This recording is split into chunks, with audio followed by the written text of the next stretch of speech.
আমরা একটা ভুল দিনের পর দিন করে আসতেছি, কিন্তু কেউ আমরা এটাকে অনেক বেশি নজর দিচ্ছি না। আমরা প্রতিনিয়ত রিল দেখতে বসতেছি, 2 মিনিট ভাবছি ফোন চালাবো, 2 ঘন্টার উপরে হয়ে যাচ্ছে। আমাদের এখন একটা জাতীয় প্রশ্ন হয়ে দাঁড়াইছে যে ফোকাস কিভাবে বাড়াবো।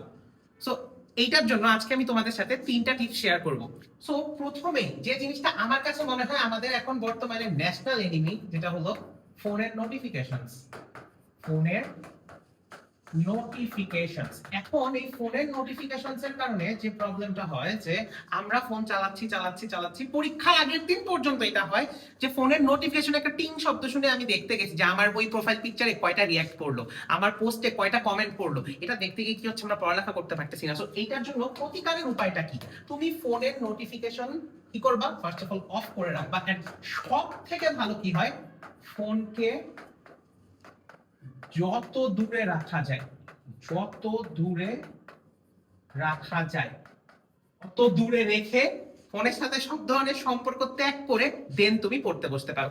এরপর সেকেন্ডে একটা খুবই এফেক্টিভ, বছরের পর বছর ধরে মানুষ ইউজ করে আসতেছে, পোমোডোরো টেকনিক।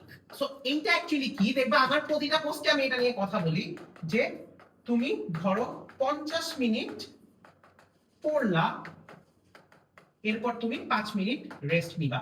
এভাবে একটা বিরতি দিবা, বিরতি দিয়ে দিয়ে দেন তুমি আবার পড়তে বসবা। তাতে কি হবে, তোমার একটা সার্টেন টাইম তোমার ফোকাসটা থাকবে এবং এরপর তুমি একটু রেস্টও নিতে পারতেছো। এটা যে 50-5 হওয়া লাগবে এমন না, কোনো কোনো দিন তোমার প্রেসার কম, এটা 45-10ও হতে পারে। 45 মিনিট পড়বো, 10 মিনিট রেস্ট নিব, এই জিনিসটা যেন সবার মাথায় থাকে। আমাদের 3 নাম্বার টেকনিকটা হতে পারে হলো খুবই ইম্পর্টেন্ট, পড়ার টেবিল। পড়ার টেবিল গুছিয়ে রাখা। তুমি একটা জিনিস একটু ভেবে দেখো, তোমার পড়ার টেবিল যেদিন দেখবা যে একটু পরিষ্কার পরিচ্ছন্ন আছে, তোমার পড়তে ভালো লাগবে।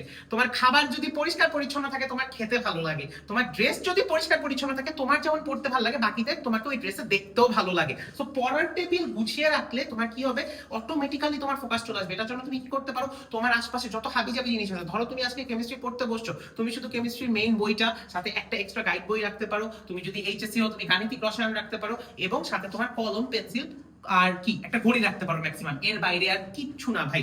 এই 3টা টিপ যদি তুমি ফলো করতে পারো, তোমার ফোকাস বাড়বেই বাড়বে। ভিডিওটা সেভ করে রাখো, বন্ধুদেরকে পাঠাও এবং জানাও যে এগুলা অ্যাপ্লাই তুমি করবে কিনা, এবং যদি করে থাকো তোমার সেটা ফোকাস বেড়েছে নাকি কমেছে।